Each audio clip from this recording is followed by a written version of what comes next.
which come from the glomeruli. In fact, our cutoff is not 100% of dysmorphic process, it's 40% of dysmorphic process, which means that there is always a number of red process which come from the glomeruli, but which escape the mechanisms which are behind the dysmorphism. I think because of the paucity of time, we can take a number of questions at the end of the session. Three-way and distal to the sampling after instillation into the bladder, distal to the sampling wall is clamped. And all these measurements are taken in patient complete supine position in exploration and at the level of the mid-axillary line at the level of iliac crest. And we can, after 1 minute, that is 1 minute is allowed for the detrusor muscle relaxation and equalization of bladder pressures and IAP. After that, clamp is released and we wait for the column of water to move in the CVP. As you can see the red column here, that is the, after 1 minute the water column has moved that red CVP manometer column to around 10 millimeter over here. And all these measurements that we got in centimeters of water has been converted to millimeters of mercury by multiplying with the factor of 0.73. So this is how we did our IAH measurement. And then after these measurements, statistical analysis. For statistical analysis, the maximum value recorded for each patient was taken as the IAP value over the hospital stay, and it's actually defined as more than 12 millimeter over 2 consecutive measurements. AKI is defined as an stage according to KDIGO guidelines March 2012 as stage 1, 2 and 3, and patients were followed with death or ICU discharge. And patients basically were grouped into those with IAH and those without IAH, and their outcome, risk factor analysis and clinical outcome for each group, that is with IAH and without IAH, is carried out. And categorical data are expressed as number and percentage. Then we did a logistic regression analysis because of all these patients have multiple risk factors for AK. Logistic regression analysis was performed to find the independent risk, to find IAH as an independent risk factor. Same thing was done for mortality also. Then we plotted the receiver operator curves to see the sensitivity and specificity of our IAP measurement. So the result of the study, 52 patients after exclusion criteria, we got only 52 patients in our study, and mean age of the study population was 54 years, 29 males were there, and we got an Apache 2 score at admission for all the patients, and it was around 21.2%, 21.2. And out of all admission, 33 patients fulfilled the criteria for sepsis. This was the etiology.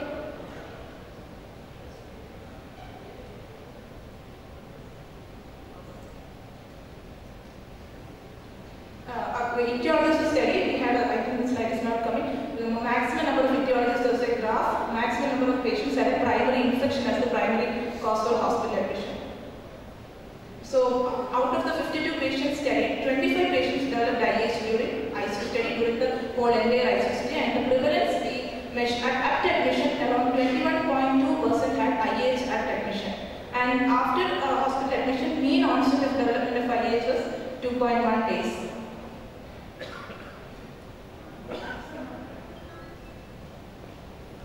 We assess the risk factors. As you can see, the blue bars indicate the IAH group and the red bars indicate the non-IAH group. You can see in the IAH group there was significantly high association with sepsis, mechanical ventilation, capillary cirrhosis, CCF, and because all these patients have multiple risk factors, we did a significance association, and all these patients with IAH had a high grade of significantly high association with sepsis, Apache 2 scores, mechanical ventilation, capillary cirrhosis, pancreatitis, ascites, fluid restriction, except for congestive cardiac failure, which did not reach significant level.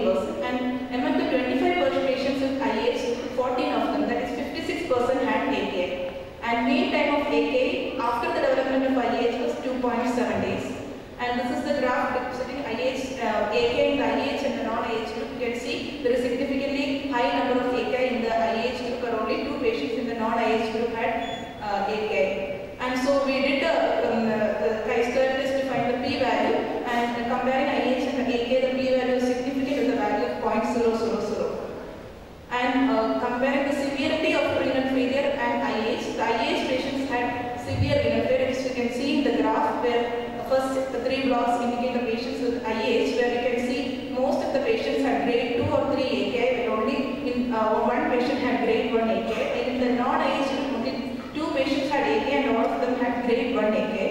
So we did a logistic regression analysis because all these patients had multiple risk factors for AKI, including sepsis, capillary leak cirrhosis, which can independently produce AKI. So we did a logistic regression analysis whether to find out that IH is independently associated with AKI, and you can see that here in this thing that IH and sepsis was independently associated with AKI. And so next we then we used a bedside technique to assess the intra-abdominal hypertension. It's only we validated in a few studies. So we tried to get a sensitivity and specificity for our study, and we got the 12 millimeter. We took as a cutoff as a sensitivity of around 89.5% and specificity of around 83.3% from the graph. This is the cutoff value we took, 12 millimeter.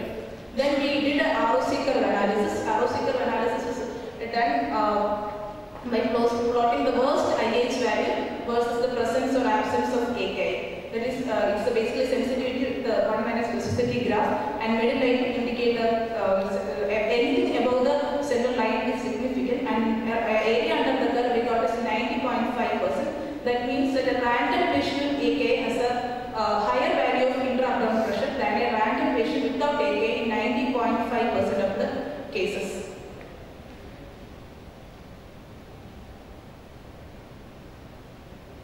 Then we did an IH and mortality association.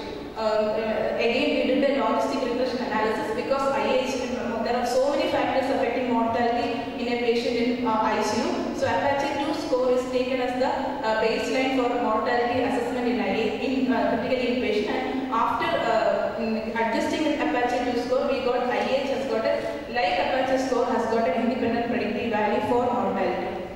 So the conclusions of the study, there was a very high incidence of intra-abdominal hypertension in critically ill medical patients, and intra-abdominal hypertension was associated with sepsis, mechanical ventilation, pancreatitis, capillary leak, ascites, and fluid balance and cumulative fluid balance and cirrhosis. And IH has proved to be an independent risk factor for AKI in patients with multiple risk factors, and it is an independent predictor for mortality in patients with multiple risk factors for AKI. The limitations of study, our sample size is not, we got only 16 patients with AKI total in our study, and we could not exclude all the other causes of that have contributed to AKI in our population. We have selected a particular subset of risk factors in multiple logistic regression analysis, and we used a very simple bedside technique that is not validated in bigger studies, only validated in smaller studies as a measurement for IH. And if a more standardized technique was used, we should have got anticipated results for our study.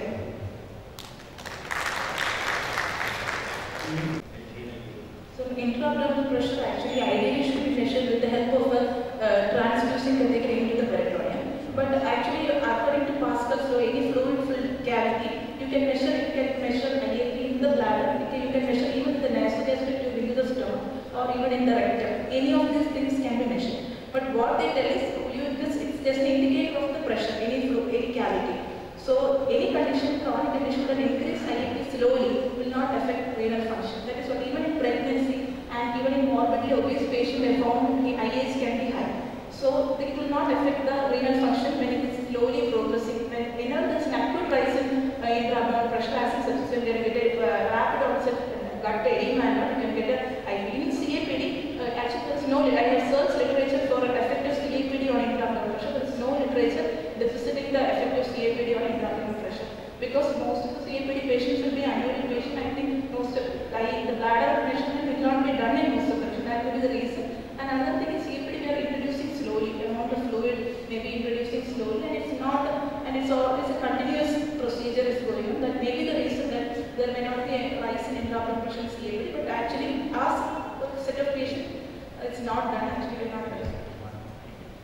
Study is that you have to get the mean arterial pressure. So so in our ICUs, in the ICUs they use mean arterial pressure with the help of a transducer recording method. We use manual BP. So every day manual BP will be changing. Daily the pressure support will be changed according to the ICU physician advice around. So we actually included pressure in the Apache score. So we could not get daily mean pressure is actually varying. So abdominal pressure difference also will be varying daily. That is why we excluded that abdominal pressure in our study. Sepsis, nephrotic, severe nephrotic syndrome. Ascites has gone for AK. Yes, sir. Yes, ma'am. Yes, of increased abdominal pressure. No, sir. We didn't include nephrotic syndrome in our studies, and there is no study on nephrotic syndrome with intra-abdominal hypertension. I have not come across. We have included only critically ill patients. Maybe a factor of intra-abdominal hypertension may be there in all patients with ascites and edema. We need to know about IH, and only we can do more studies on IH and EK.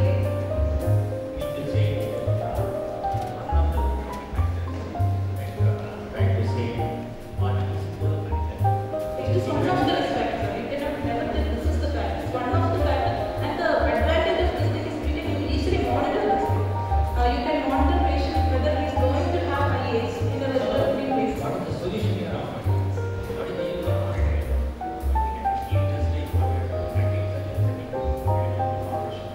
Because we don't. So the solution is that we want to do studies with intervention. Because we have not done that, we cannot tell that.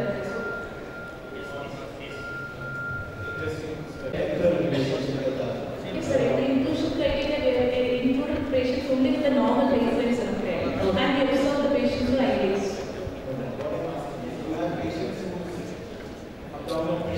Yes, sir. 8 cases. Accept the bouquet from us. Thank you. Welcome, sir. May I request Professor Gokul, Chairman.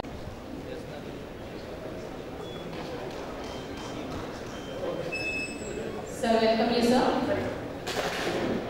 I call upon Dr. Suresh, the Secretary, ISN Southern Chapter. May I call upon the Chief Patron, Dr. A. We welcome you, sir. I call upon Professor Anuradha, the former head of the department.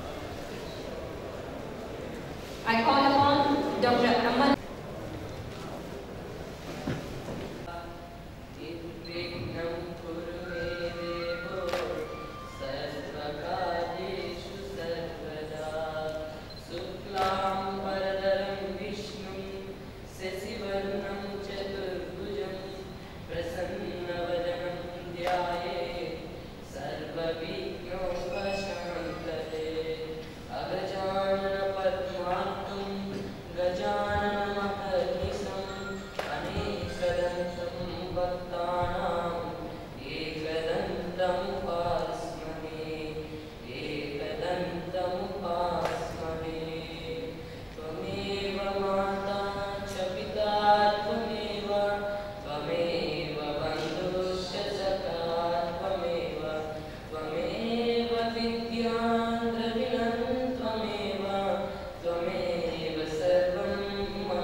Dr. India, Minister of Health Sciences, and Chairman ISNC, Dr. Gopalnath, Secretary ISNC, Dr. Suresh, and Dr. Gopal Kishan, former Professor Usmania, our Chief Patron, and Dr. Anuradha, Organizing Chairman, and Professor Pagati, Dr. Mucharno, Professor Madhumati Rao, Professor Raghu Kalluri, Dr. Kola, and my teachers in the audience, and my dear fellow delegates, ladies and gentlemen. It gives me a great pleasure to welcome you all for the 33rd Annual Conference of Indian Society of Massage Southern Chapter, being held in this business capital of Andhra Pradesh and in the commercial hub also, Vijayawada. I am extremely grateful to our chief guest, despite having a busy schedule, sir has graciously agreed to inaugurate our session. We indeed thank you, sir. I am also grateful to the international faculty for having come all the distance they covered from different parts of the globe and to be the part of this conference and making our conference as a scientific success. I deeply indebted to the chairman and secretary of the Southern Chapter ISM for the constant guidance help in enabling this organizing committee. Operating from the Vijayawada, since it is not a true cosmopolitan city, and also I am not in any educational institute being private practitioner, it is not very easy to organize a conference. Professor Anurada, my teacher, almost like my mother, she was there for everything, day in and day out. I used to ask, take her to help, and to become a nephrologist, we need an institute. The father of the institute of Usmania, Dr. Gopal Kishan, who was there always with us as a big support and a backbone for us. In this magnitude of conference, we require a whose financial help, and I vote to all the pharma companies for their spontaneous help, not only financially, but also physically. Without the pharma people, I would not be able to do this conference successfully, because they were most of the volunteers are from the pharma companies. I must acknowledge the enormous support of Mr. Sindhu Ketan, Mr. Deep Chandan, Jagadish, Prashant, Naveen, and Rama Rao. They are the team making this conference environment friendly. We have not used any paper in this conference. We have not printed any souvenir in this conference. Since most of the conferences we attended, the souvenir either left in the venue or in the hotel room or at least in the station or the airport. So to print a souvenir, the organizing people will know how difficult it is to get it printed without any mistakes and anything. But at the end, most of the people they feel it is an extra luggage. So we thought we have to avoid some paper usage and we have to avoid wastage. And there's so much of technology is coming into this. We started giving e-tablets as a souvenir. To develop this application, this team has helped me so much. And with this tablet, we printed the souvenir. This can be updated as like e-journal.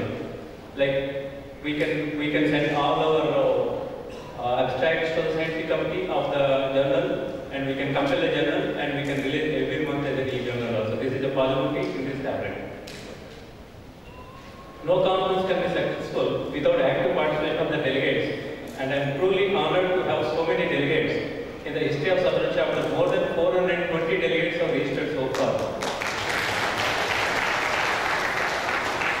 And these delegates include only nephrologists and nephrology PGs. None of them. We are not registered any technicians, nurses, or anything. It is only few nephrologists and nephrology PGs. And internal medicine and other people, we invited them as special invitees, but we are not included them as a delegates. So our delegates is more than 420 nephrologists. The support of my family needs a special mention for putting up this big task with the sleepless nights and helping me in this huge task. Let me once again welcome you all to Vijayawada, enjoy our hospitality. And few of the delegates had some problem during the check-in at the hotels. Please excuse me, I take the whole responsibility. Because of some communication gaps, few people had some discomfort. Please pardon me for that. Thank you very much.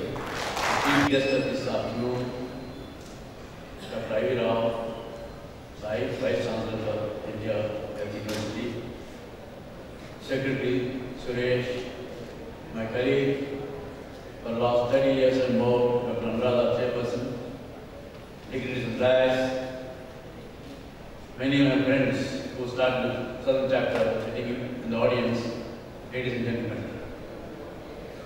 I stand before you, one of the satisfied persons in the forum of nephrology at the time nephrology started in the country till today. I am delighted to share with you. Today, forefront of nephrology in India, almost akin to anywhere in the world. We only lack the manpower. Just discussing with the Vice Chancellor, we do not exceed more than 1,000 people from nephrologists qualified for 1.2 billion population. Our need is more nephrologists to be required, and nephrologists who have a commitment, not treatment of kidney failure, but prevent the disease coming through. This country cannot afford, not now, even a decade to come, even 50 years more, we cannot treatment of kidney failure. I call upon all of you to please realize that this country is even today poor. Take care of people not going to real failures of any kind, much less kidney failure. Even a rich country like America today is crushing under the banner, under the weight of the treatment of kidney disease and transplantation. Imagine India. That's why I plead all of you, nephrologists and all people, medical community, the prevention of the disease.